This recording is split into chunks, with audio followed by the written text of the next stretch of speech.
Well, I am beyond intrigued and curious about today's topic. Have you ever had difficulty trying to explain why you feel a certain way? Unexplained sadness, depression, self-destructive behavior, you're in failed relationships, you're dealing with chronic illness. Some of this could be indicators for inherited family trauma.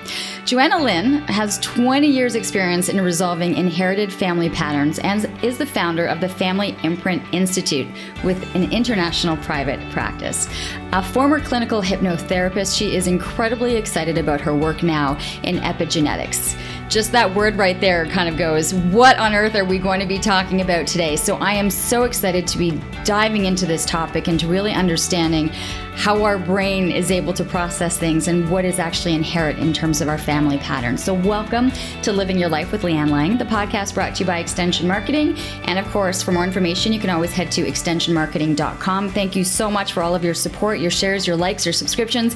It's been wonderful to see the podcast continue to grow. But it's growing because we have really interesting guests and very interesting topics. Joanna, so great to have you here with us today. Thanks, Lianne. It's such a pleasure. It is a topic that I have never really researched, thought about doing, and at the same time was incredibly intrigued by the people who seek out the treatment itself, even to start with just basic, I'm going like basic hypnotherapy. Mm-hmm. People are constantly searching for answers or help. Do you find that? I think the people that come to see me have already been down so many paths. They've seen naturopath, gone to sleep clinics, different physicians, and now they've come to this place where maybe it's more than that, and they're diving into that mind-body connection and trying to explore what they can do. Just listening to your voice, it's like you're automatically in this like soothing setting. I hope other people will notice that. I have a feeling your voice is going to be incredibly soothing through all of this. Can I go back a little bit so we have an understanding of how you came to be in this line of work? Because the interest is always, how do you end up in this place in the first place? Always into the mind-body connection or medicine? What was My starting place was massage therapy. And any massage therapist that might be listening know they're part talk therapist too. You know, you get those clients on the table, and I started to piece together, maybe this thing in your neck is less about a musculoskeletal situation, and it's more about that marriage issue you keep talking about, or that low back thing is more about the job you want to leave, but somehow can't muster up the courage to do it. And so that's where my natural interest in the mind-body connection started. And then I started studying clinical hypnotherapy, and from there was invited into an integrative, basically a bunch of physicians working together to try to connect the larger picture with their clients. And so I was invited into all of these fascinating cases and really thought, there's some more tools that I need than what I've gathered along the way. And that's when I found some of my most influential teachers in what we'll talk about today, that includes neuroscience and epigenetics and all that good stuff. Okay, that I think is going to be the advanced topics, because when I even researched hypnotherapy, I started to see that there were a number of variations, a number of teachers, techniques, thought process behind them. So how does one differentiate, even when you were studying, how you wanted to enter into this field and what was going to be the best practice? I love that you've brought that up, because there are so many, let's call them weekend courses, where you make these light suggestions and expect you can transform someone's life. And as we know, the root cause of anyone who's struggled with something is so much deeper than that. And so I sought out different teachers. I studied in Vancouver and Toronto with some of the more highly regarded schools, and to really start looking at what our mind tells us is what the body responds to. And started looking at so many interesting studies around unresolved emotions influence the body even more than some of the things we would think are top of mind, healthy eating, exercise. But if we're doing all the right things, but we're still not dealing with the unprocessed emotions, we're still kind of stuck in the muck. And so I was really drawn more to that full picture thinking. Let's not just make a suggestion, talk to the relaxed mind to bring the body along. Okay, and when you talk about that power of suggestion, which line of hypnotherapy are we talking about? What would people be looking for that end result of suggestion into something otherwise? Right? Like, because I'm thinking stop smoking, addiction. There are a number of layers to that one. That's it. And so anybody worth their weight in gold in the hypnotherapy world has studied Milton Erickson. So he's sort of the grandfather of hypnotherapy. He really brought it into the clinical settings. And this man, my goodness, what a genius, was doing all kinds of things through the power of story and suggestion. And so much of the roots of my study there have to do with what he brought forward. Dr. Milton Erickson, quite a contributor. Okay, when you say what he brought forward, what did he open up? Like, I think what area of thinking? Yeah, I think it was the mind-body connection. It was this idea that if we can relax the executive function, that thinking mind that's always all over the place, if we can calm ourselves and really get into the theta state, which is what we all relax into before we fall asleep at night. It's very natural, but he had a way of just inducing that through the sound of his voice, very calming, and then begin to let story in so that the mind could just relax and let go. And before you know it, the immune system is functioning better. We're seeing long-standing patterns just fall away. And he began to connect larger things about what smoking might really be about, what it is replacing. You know, it's not just getting rid of stress, but there's something missing in someone's life. And so this, to me, was the next step along the path of having it be relational. So I might be skipping ahead a little bit, Lianne, but anytime I work with addictions, it's actually not about addictions. It's an attachment piece. And so what didn't this person receive as a young child? Where were mom and dad's attention? And so now we breathe that in any form of an addiction pattern, be it smoking, shopping, gambling, drugs, alcohol. But the root cause is really this deeper connection piece. Okay, I think you are going to reach, and I think even the listeners today, there are going to be some who are going to still want the quick fix. I want to come into your office. Yeah. I want you to put me under, if I can say it that way, right? And I want to feel better and not want to pick up a cigarette. And then there are going to be others listening that are going to say, okay, let's dive deeper into what you're actually talking about. And that's going to likely take a lot more effort, energy, and not the quick fix. Weekend go in to stop smoking course. Totally. So what I've learned about quick fixes is you may stop smoking momentarily. It's going to pop somewhere else. So that pattern of needing to feel better fast, you're going to pick up something else to cover it over. Or you'll stop smoking for 3 to 6 months and then something really big happens in your life and you go reeling back to it. And so, yeah, you're right. The people that would be open to working with me, they are looking to open the deeper door. They want to know, geez, like what is this connected to and how can I get rid of this for good? Right off the bat, my first thought, though, is in all of this, can I be hypnotized? And then you have just even the basic question. What constitutes someone who can be hypnotized or who fights it? Because sometimes you have people say, oh, it doesn't work for me. I can't be hypnotized. Yeah. I think that's one of the primary reasons it's only one of the tools in my toolbox, because there are the highly analytical or critical thinkers that think, I'm not so sure I trust this and I don't know. Whenever we're in a hypnotherapy type of a situation, we are always in control. Otherwise, I'd be hypnotizing people into robbing banks for me and dropping it off at the front porch, you know? We always have our own will. But I think where it can fall short is where we're not connecting the relational patterns, the deeper childhood pieces, and then, of course, how it brings in the whole family system, which is much more, I guess, what I'm interested in, looking at things in the full picture versus why client A can't quit smoking. You know, it connects to something much larger.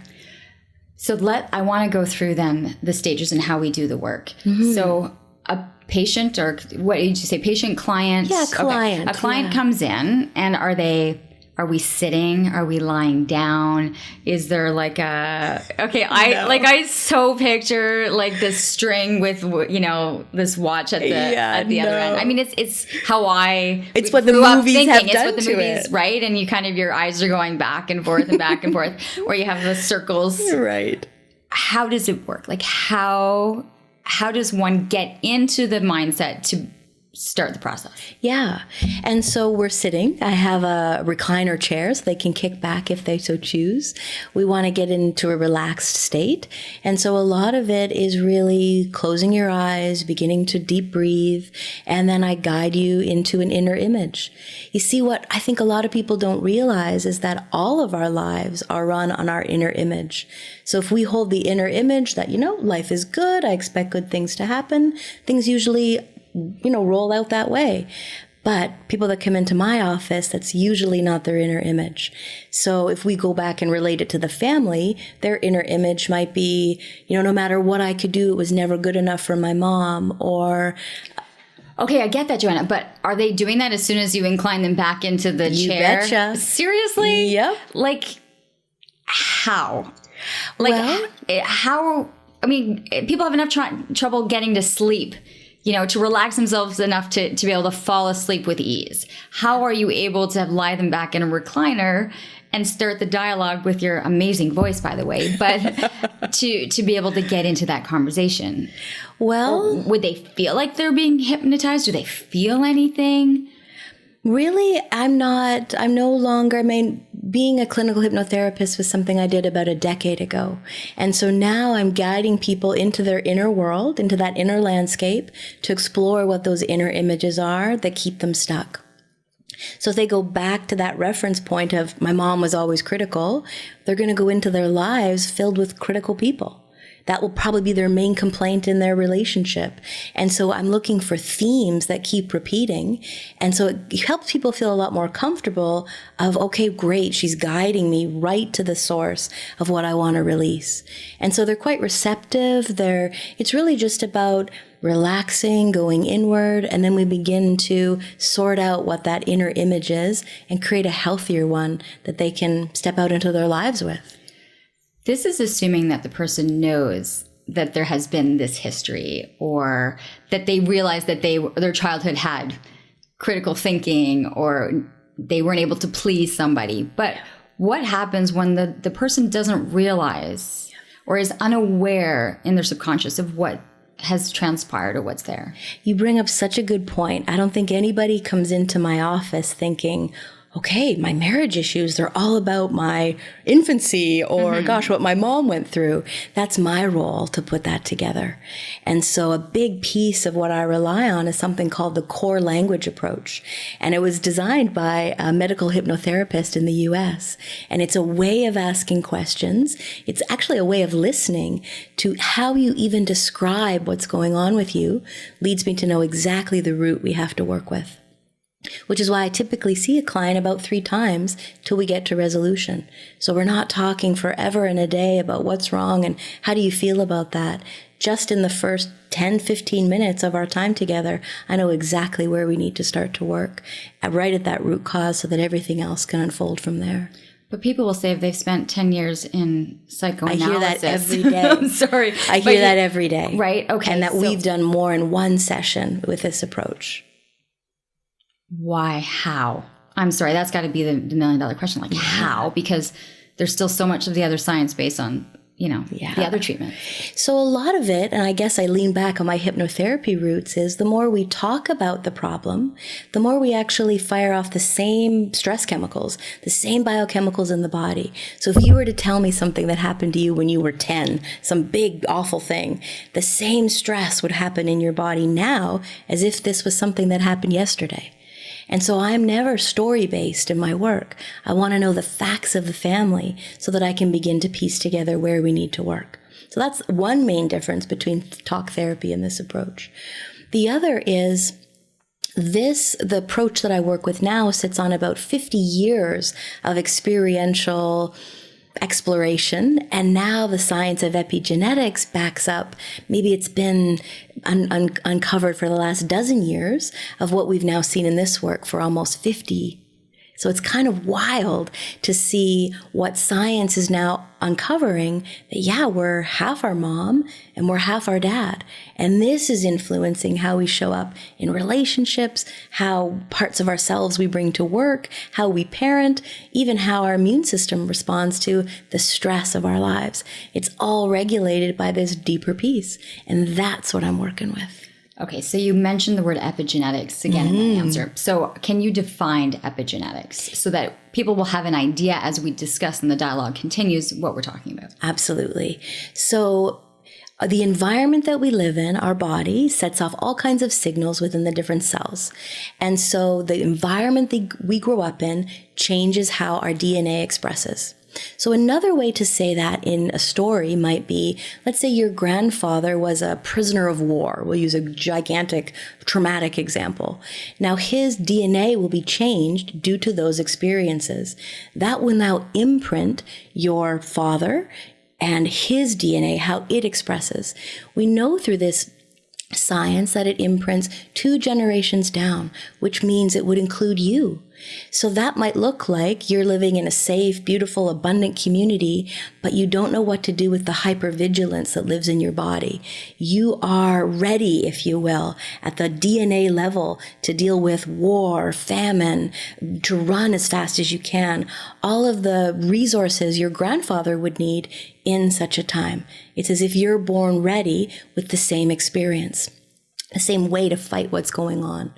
And so where this might serve any of us in not such a great way is we're at the airport in a busy setting and we're feeling nervous and sweaty and overwhelmed because we're afraid of people. We go to a fireworks, it's supposed to be celebratory, and we're feeling with every sound we're about to jump out of our skin. And so these are how a lot of the family experiences, not something as traumatic as war, even regular things, pass down through the generations. And this is what we're beginning to understand the role of epigenetics and how we understand immune response and how we live our lives day to day. Oh my God. Right now, my checklist of my grandparents is like checking down, like, you know, I'm sure a lot of people then just listening to that answer were kind of going back the generation and the generation. It's almost like you can't help to bring out that checklist, you know, and think, ooh, did this affect me? How was that? And I better ask grandma about this. I think because we talk about unexplained, you know, unexplained things that you're feeling and you don't know why. Yes, exactly. And I think that like someone, I don't know why I feel this way, or I don't know why I'm dealing with it like this. Yeah. Sometimes it's more the unknown that's more frustrating. You can understand when you're stressed because there's something that's happening that's bringing in a stressful situation. But when you really have no explanation for feeling the way you do, or an anxiety that springs on, that you don't know where it comes from. Well, and I guess that's a big piece of this work, to find out, who does this belong to? Where does this symptom, where does this stress response actually make sense in the family system? So whenever I work with a client, let's say you're my client and I'm not going to just focus on you, Lianne's experience. I want to picture you as one square of a quilt. And then my image goes to your mom and dad. They have their own square. Your grandparents, they have 4 squares above. And I look at you in the full entirety of the family experience. Then all kinds of solutions become very apparent to whatever it is you might be coming to the session about. Do people typically know what they're coming to the session about? Oh, yeah. It's usually, you know, I'm about to divorce my husband, or I'm not in love anymore. I don't know why. I'm worried about my teenage child. You know, the life challenges we all go through. So where is the fix me? Like, I'm going to do the quotation, the fix me point in there. Where does that come through? What is the work that's being done through the sessions? Is it changing? I know we're talking about, you know, the brain and the ability to, it's very plastic, like it's very movable, right? It is. Is that where the focus is? Where's the work then once you realize that there's an issue?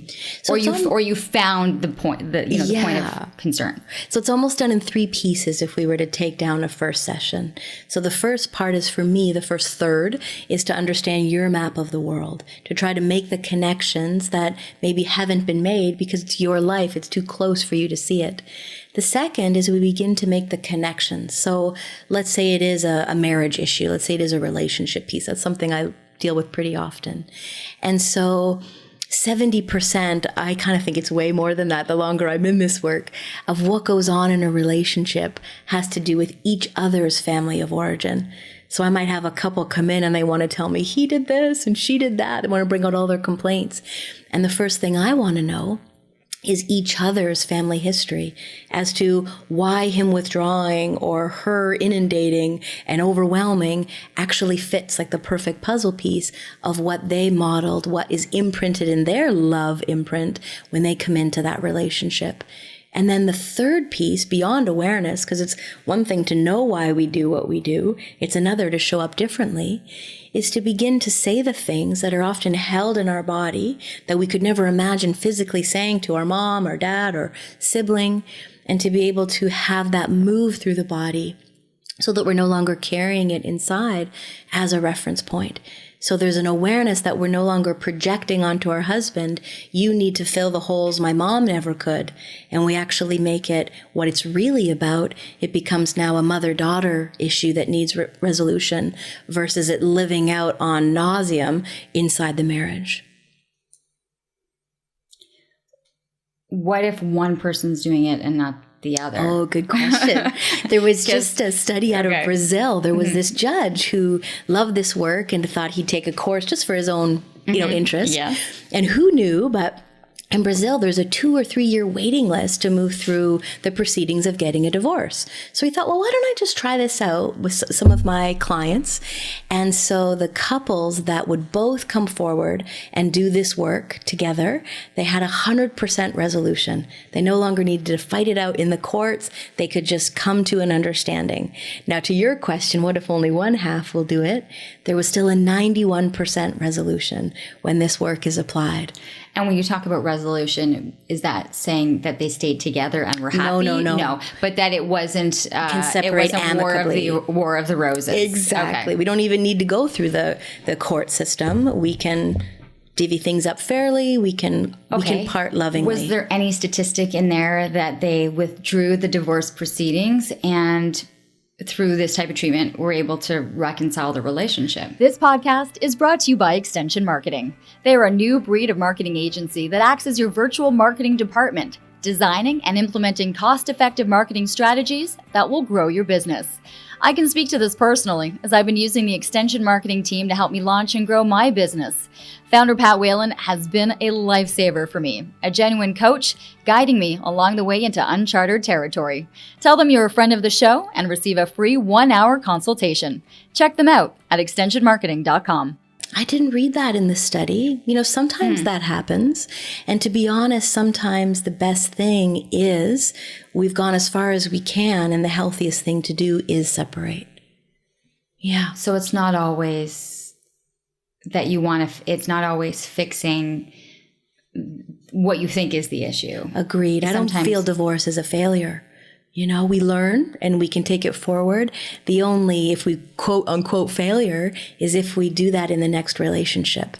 And I can tell you, I've seen many clients that are on their third relationship and it's like, damn, who's the common denominator? Oh, I guess it's time to look at who I am and what painful patterns I'm bringing into the relationship. So fascinating. Mm-hmm. When you're studying, how much has to go from the brain? I've had a lot of naturopaths and doctors and neuroscience, neuronutrition kind of here in this chair and talking. Is it visualization of reconfiguring our thought and our brainwaves? That this takes work, right? It's not like you flip on a switch in the brain and you're fixing it. You're right. I think it's such an important question because very early in my training, I was all mind. It was all the science. It was all the gathering it up. And I wasn't seeing the changes in my personal life. It wasn't until I included the body. And this was a whole other area of study for me called Integrative Body Psychotherapy, which brings in how do I let the new image, my new understanding, my new awareness come from the head and include the heart and include how I'm going to show up in my relationships differently so that there's, more capacity for compassion. But you were studying psychotherapy so how do we differentiate then the psychotherapy from what you're doing? Well, there are many crossovers, to be honest with you. Is one covered by OHIP? I mean, does it go that far? One is recognized by medical, practice. Like what's the difference? Or how do they overlap then? Well, and even if we look at social work, psychiatry, psychotherapy, they all have a little bit of a different flavor. And I think for those of you that are listening, that are seeking that right fit, we really have to try it out. Sit with that person. I always often offer an introductory call.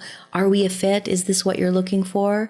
Because it is true. We do have to go to those root causes. If that's something you're wanting the quick fix with, I'm not your person. There are different regulatory boards. It's a vast and wide question, and I don't know enough about each discipline to speak to it. I know I do have coverage for those who have naturopathic benefits within Canada. I'm able to offer that. Just because I've had so many hours of training, they sort of tucked me in under that umbrella, which was helpful for my clients to get some coverage. Okay.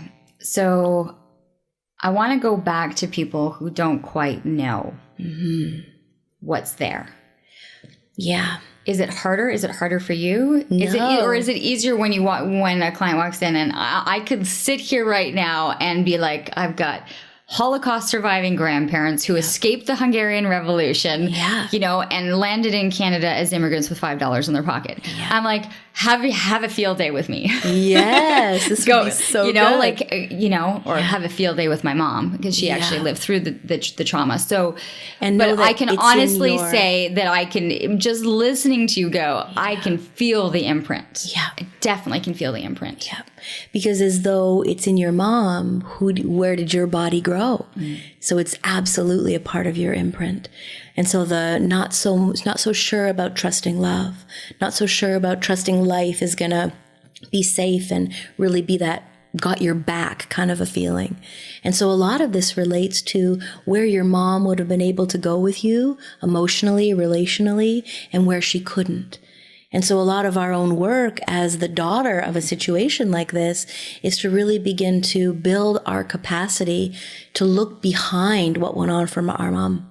So this feeling of, wow, as a 5-year-old, of course I took it personally that, she wasn't as, I don't know your mom. No, absolutely. But I actually think therapy helped with that understanding the trauma that would have been faced. And I'm so sorry, Mom. Yes, she's listening going, exactly. When did all of this come out? No, but there is that.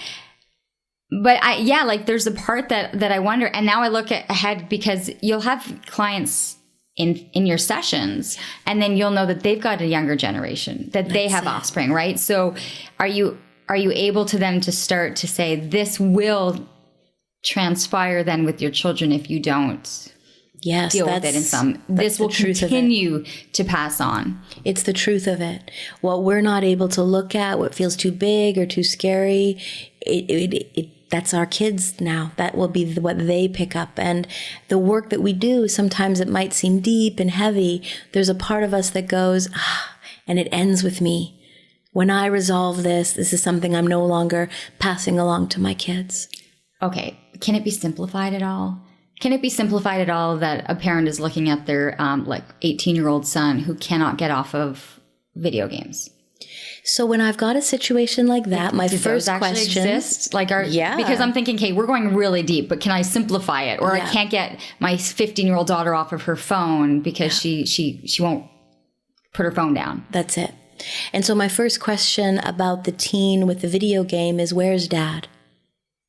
So usually if we've got a boy who just sits in front of the video games and numbs out, there's missing interaction with dad. And that's the piece we need to look at. And a lot of the times, I'll get the mom, crossing her arms and not happy with that answer because he's been out of the picture since the little boy's been 5 or 10. And the work is now mom softening the way she holds the father of her children so that the child has the capacity to make his way back. I'm sorry, but that 18-year-old boy playing video games is going, I'm not buying this shit. The 18-year-old's not who I'm working with. I'm working with the mom. So I don't work with kids. Okay. Because then I send them back into an environment where we're not all on the same page. Okay, but so let's say you've got mom. Yeah. Who's got an 18-year-old son or 15, I don't of course, who knows when it begins. Yeah. Right. Who's, addicted I would think, because there's that addictive pattern. Am I allowed to say that? For sure. It raises the dopamine in the brain. For sure, it's an addiction. So it's now falling on mom's response, how she's going to handle it, how she's explain it to me a little bit more, so because I want to be able to have people relate to certain situations in their life. So it's almost like a choose your own adventure in this way. Okay. In that first, so problem comes forward, and my question then is dad in the picture? And 9 times out of 10, it's no, he isn't. And so then this is where we need to look. And so maybe the case is, dad's in the picture. He wants to go out and play soccer, but he's into the video game. And so then it can be a different conversation. We know kids today are dealing with something completely different than even we were. The Fortnite, the Minecraft for the younger kids. It's really a part of, and even we as adults, let's look at our own time on social media and the fact that we're looking at our phones instead of connecting with our children. So technology is a huge disconnect, and we talked about addiction a little earlier. This is now a technology addiction that keeps us from the most important attachments, the attachments to that solid connection we might have over the dinner table or wherever we could, instead of looking at our phone or the screen. And so it's about finding where can love flow again in the family. Okay. And just because I asked this, and maybe because I'm just more aware, but like you mentioned, where's dad, right? Yeah. But what if you have 2 very loving mothers, like 2 partners, two lesbian partners, raising in a very loving environment. Yes. And yet they still have a 15-year-old boy who is, addicted to the video, because you can't ask that question, where's dad? Yes, true. Right. And so then I'm looking at masculine and feminine polarities. So in any same-sex couple, and I've had many in my practice, there's a masculine and feminine polarity. And we need to look at that dynamic and how it fits in the family. And the other element is children do still come from an egg and a sperm. And so the missing father figure, the biological father, is a piece that we need to look at, even the ways families have evolved. Okay, I'm going to keep adding the layers if that's okay. All right, sure. Adopted children. I've worked with many adopted. I feel for them, because at this point they're sitting here kind of with, as you mentioned, their own piece of the quilt with the rest of the quilt missing. Yes. How do you then do this work? Then. So the first piece with adoptive people is they're going to have their own issues in life. And so whatever those issues are, allow me to ask different questions, almost like we're going to reverse engineer the family history. And sometimes for adoptive people, the most painful piece is like, I don't know anything about my mom. And so I begin to ask them questions about themselves. Where's their own self-confidence? Where's their own ability to go for things they really want in life? And that's going to give me some indications, because we're half our mom and half our dad, so we can splice that apart a bit. Okay, but we are in terms of the genetics. And are we just talking the genetics? Because that adoptive child could have been adopted by a very loving mother, father, who would have had, I would think, their also own imprints. Or is this fully that we're talking about genetic makeup? This work is genetic makeup. So this idea that what's unresolved in one generation will be passed on to the next. And so this is biological parents when I work with adoptive kids. So the very important part to bring forward in this... any client. Yes. Is the genetic component. Absolutely. Absolutely. And the piece with adoptive clients is this work. In this work, we term it the break in the bond. And for adoptive kids, they would have the biggest break in the bond of any of us. And so a break in the bond can happen 3 different places: in utero, before we've even taken our first breath. Were we a surprise to mom or dad? Did dad get a scary diagnosis partway through the pregnancy? Is mom feeling unprepared? All of these things are relayed to baby growing in the womb. There's a symbiotic connection, and baby's aware of the environment they'll be coming into. The second way the break in the bond can happen is right at birth, whether there was a medical something and baby had to be taken away. I mean, gosh, in my generation, it was, there, mom, you had a rough labor, we'll take baby to the nursery. And this changes the way our sort of the synopsis of trust, the where is mom, that feeling in the infant, And if it's a day or a week to a little baby, a freshborn baby, that's everything. And so it changes the dynamic of the relationship right out of the gates. And then the third way the break in the bond can happen is in the first sort of 5 years of life. So I was, because my mom had to go back to work, I was in a sort of big daycare at 6 weeks old. You know, my colleagues in the United States are back at work at 6 to 8 weeks. So optimally, we need to look to Norway, who gives, 3 years off for new moms. This is optimal for brain development and really making sure the child feels safe and loved and supported. And when this doesn't happen, we compensate. Now, it doesn't mean that this can't be rerouted, that this can't be rebuilt. This is a lot of what I do in my day-to-day. But this is the roots of why we don't trust love, why we've got relationship stuff going all over the place. Horrible, for a mom right now who's getting ready to go back to work. She's been off, for 6 months to a year, and she's getting ready to go back. She's ready to go back. You don't want the sense to say you shouldn't. Oh, yeah. You shouldn't be doing that, right? I mean, I'm a working mom. It's developmental psychologists really support. It's how the separation is reconnected.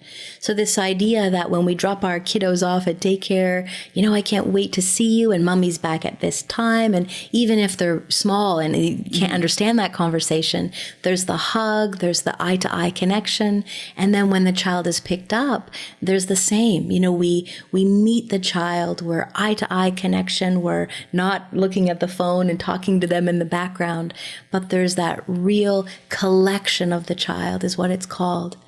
And does that go, I would think that goes far beyond adult, infancy.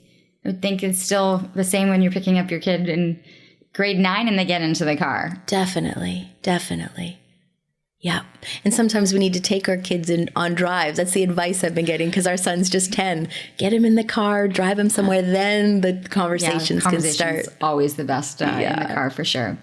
So I want to go back a little bit more. Is there someone who's not an ideal client for this? I think those who don't want to look, who don't believe anything's connected to their family history, who it's almost like they're sitting on top of the Pandora's box and don't dare open the lid. And so that's a challenge. Okay, I get that. So how people can fight opening the Pandora's box their whole life? Yep. They won't be any better for it. Well, they'll keep marrying the parent they reject, the versions of that. They'll have the same situation, likely, again, 9 times out of 10. What they feel about their own parents, they'll live out with their children. There was a super interesting study, Lianne, for those who don't really want to look. It came out of Johns Hopkins University, and they were so surprised by the results that they did it again at Harvard.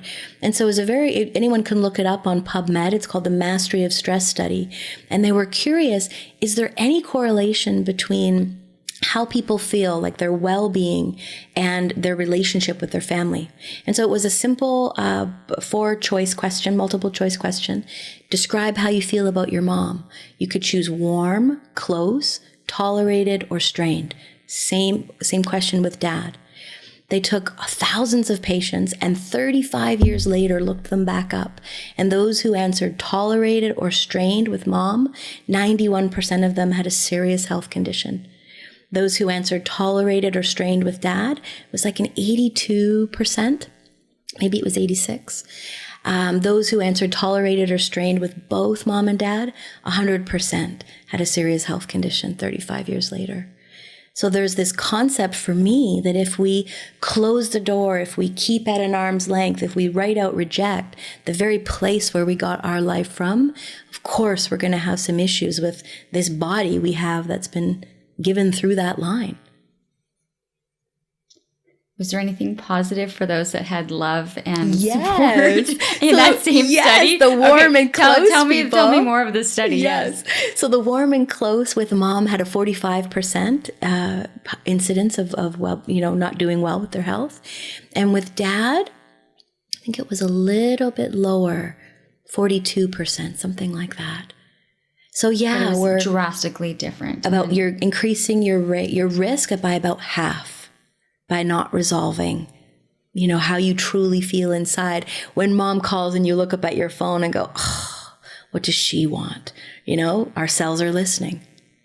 And a lot of the time people will say to me, but you don't know, you know, he's like, you don't know my mom. I hear that almost every day. But you don't know. That's it. You don't know what she asks of me. You don't know how much she inundates me. And so that's really a boundary conversation. So those of us who have a mom who's super needy and depends on us for maybe as a friend or to solve some problems, often that means she doesn't have her mom or dad as a support behind her. And so lean into the children or lean into her spouse. And that's for us, the one that's in therapy, the one that's doing our work, to have a boundary so that we don't have to dissolve the relationship because we don't trust ourselves enough when we're with her. I mean, not to lose ourselves. And then we spend the whole drive home thinking, oh, I fell back into that pattern and I just can't see her. Instead of I held my ground, I'm able to say no, even if I disappoint her. What would be the difference then? Because I'm trying to make the comparison of how we would feel after a session.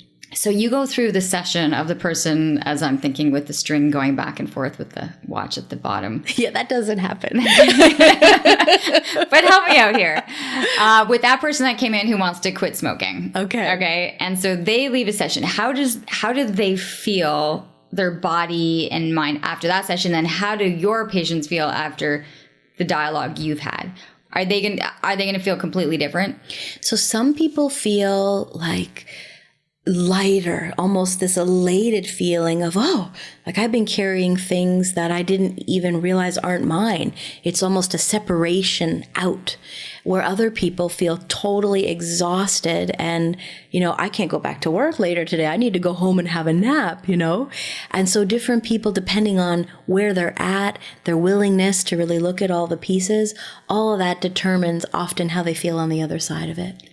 How early would you suggest someone coming in to start this process so that they've got a better life ahead? Yeah. Right? You hope at this stage that you have someone in their 50s who is kind of struggling with their marriage or something that they could go in. But you also have someone in their 20s who are just starting to realize the type of person they are in relationships or are heading into a marriage.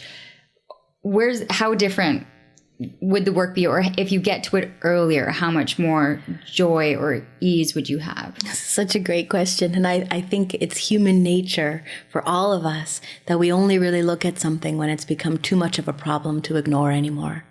So I usually get the call when either they've seen every other specialist they can try, or it's just, I don't know what else to do. I'm going to pull my hair out, so I got to look at this.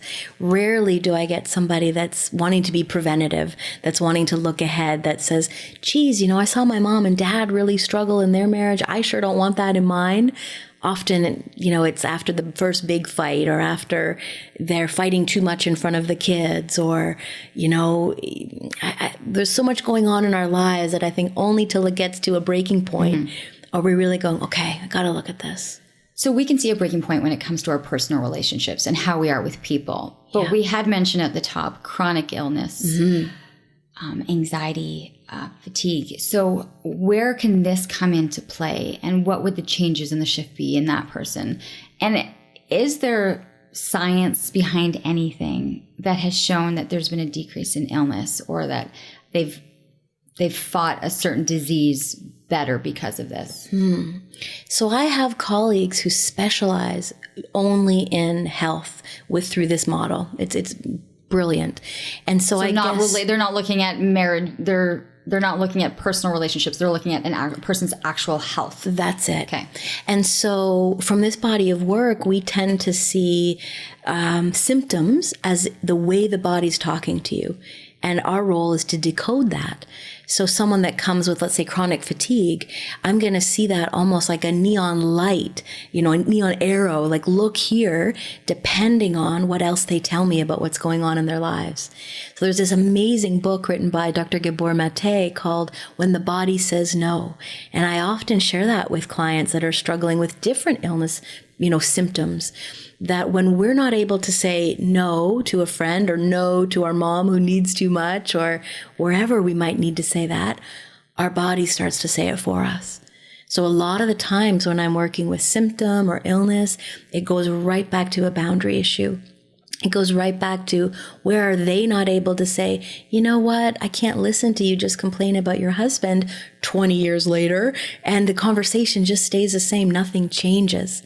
We don't have the courage to maybe disappoint a friend or say no when someone needs us, because we're so used to noticing what everybody else needs out there before we notice what we're able to give inside. So again, it's much more of a systemic look. It's not really, what's going on with the cancer expression. It's what's going on with lifestyle choices and the relationships that might be pulling you under. So a decrease in inflammation or fatigue or IBS. I mean, these are all, I would think, so many people are dealing with gut health. And, totally. And unexplained. It's the unexplained illnesses, right? Yeah. There's something, but they can't figure it out. And so for me, I start to ask questions. What can you no longer stomach? What can you no longer take? What can't I digest in this conversation? And so I begin to look at it as a metaphor. The body's speaking to you, and how do we decode what its message is? And we have to include the whole person, the whole experience. Once, Lianne, I had a client come in and totally unexplained. She'd seen everyone. And I started to ask a little bit about her family. Her mom had been ill since she was a little child, sort of bedridden, couldn't do anything for herself. Her dad, most of his life was about medical appointments and waiting for test results. He had a very serious situation. It was either MS or Parkinson's.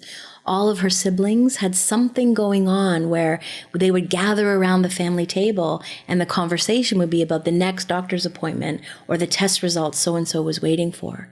And so it began to come together as that was her way unconsciously of belonging to the family. Who was she to have full health when everybody around her was all about being ill and how to recover? And so when I started to talk this way, the tears just started streaming down. She had never considered it this way because for her, she had the lightest expression in her family of these symptoms. It was more mysterious, the chronic fatigue, the fibro, the aches, the pains. And so it was amazing how her body was able to respond differently to the remedies and the exercise and all of the things the other specialists were supporting her with when she was able to understand, I belong to my family because I'm their daughter, because I'm their sister. I don't have to belong with an illness. Weight gain, weight loss. Yeah. And I'm going back 30 years to when I knew people were, I'm going to go get hypnotized. Yeah. I'm going to lose all this weight. That's it. So now it's back to... And do you get people and looking? Very rarely, because they know I'm not a quick fix kind of girl. And whenever I work with food issues, when that comes up, it's often a nurturance and care issue. So it often goes, our relationship with food, our relationship with our body is synonymous with our relationship with our mom. Oh my God. Mm-hmm. I feel like we're living a Hollywood movie when everyone's lines and going back to what was your relationship with your mom? What was your relationship with your dad? Yeah. But it's a sign. It's not just the wishy-washy. There's a true science behind why this is occurring. That's it. And I think it really helps me as a guideline to be able to take whatever that situation is, however intense, however problematic, and walk people through something that's understood. Okay, it could be understood, but it's a blame game then. No, we're not ever looking to blame mom. We're trying to understand. I know, but at this point, some people might look at it like the blame game. Well, I'm like this because of you. When you get into some of these arguments, it's and it's that could be the final dig. Well, don't blame me. But if it stops there, nobody wins. Not to mention whoever the daughter or sons are that come after. And so let's say we're working with a food issue and, geez, I've got disordered eating because my mom had to go back to work when I was 6 weeks old or whatever, right? And so we want to look at what was going on where mom couldn't be there to recollect even after daycare, that she's overworked, she's overwhelmed. We don't even know the distress that might be going on inside their marriage at that time. And so we take an adult understanding to begin to look at what the deficit was, what was missing. So we can step out maybe for the first time in our lives of taking it personally. And when I work with women in this situation, a lot of it is, what can I do for myself? How can I become that gentle mother for myself? So that the next time I book a massage or take an afternoon out to be out in nature, whatever it is that really feeds you, that place that you can nurture yourself with the comment of, Mom, I do this in honor of you. There's a growing part of me that trusts you would have given more to me if more had been given to you. If you would have had more time when I was younger, if Dad hadn't have been struggling with alcoholism or whatever, so that when I go and have this massage, I'm going to feel nurtured and loved. And I really soak that in with that peace that you would have given this to me if you could have. So we take the hook off the blame. No one gets anywhere with the blame game going. And we don't wait for Mom to suddenly be more loving, more present. Maybe this is still going on today. Right, 'cause, okay, we always think that somebody can change. Yeah. Right? Like we're always trying to change. Or you think that they'll change. You know, people are in bad relationships. Well, he promised that he would change. Or that, how does that? Is that wishful thinking? For sure. We keep ourselves stuck by hoping another person will do something. I think a lot of the times, if we can be in full personal responsibility, which is, who am I to be in this relationship that allows this to go on, that allows us to be okay? Where's my line in the sand? And so instead of he'll change or that maybe magically this will happen, there's that point of view that looks at, what's my part in this? Where's my line in the sand? Where do I make the change? And if we take it all as a personal responsibility inventory, this is where the rubber meets the road and your life can be transformed. We talk about transformation. We talk about transformation a lot here, and understanding that it takes time, that everything, it's like a trickle down, has to heal.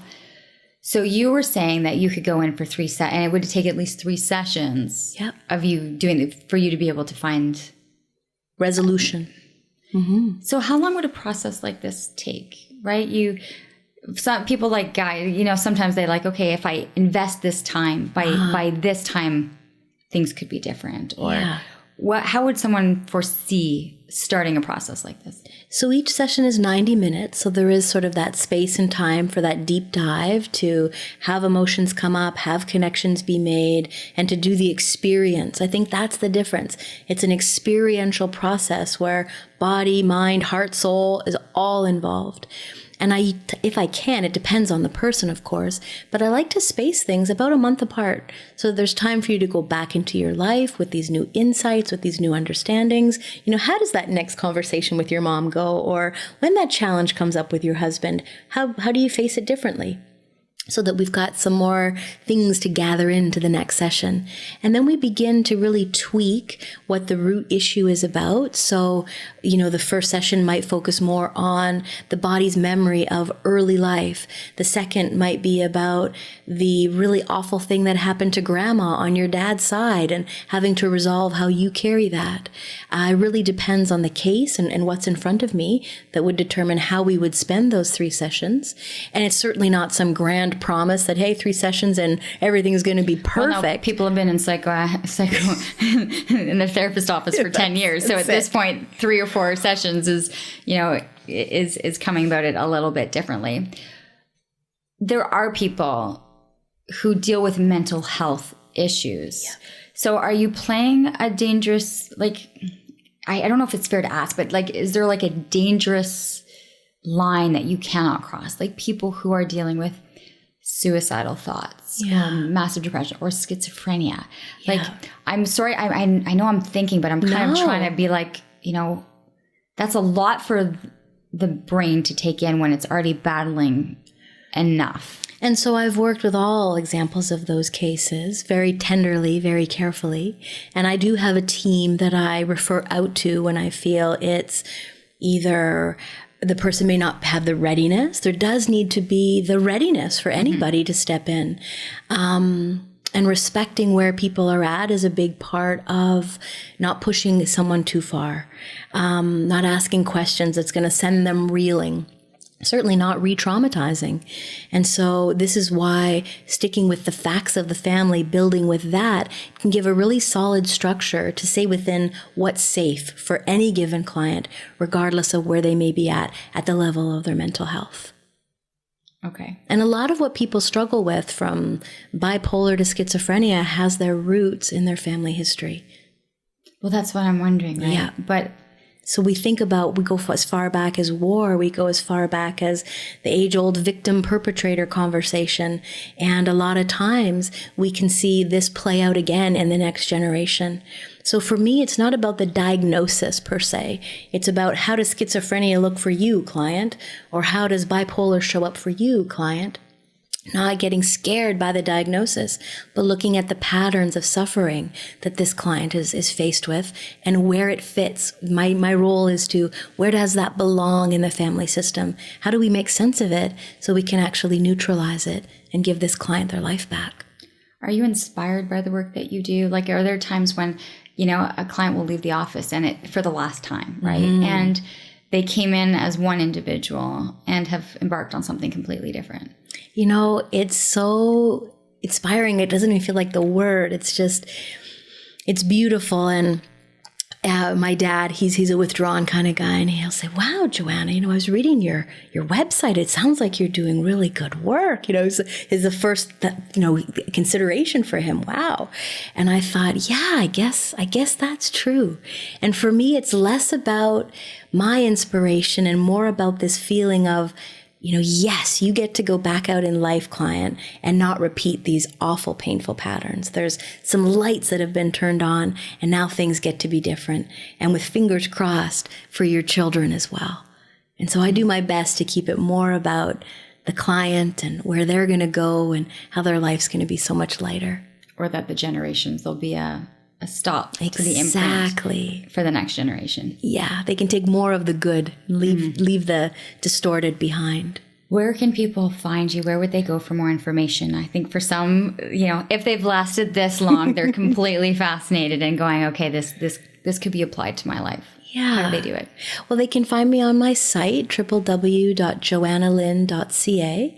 And that's my name. You can find me on all the social media. There's an H in Johanna, by the way, yes. so people don't get confused. That's it. JohannaLynn.ca.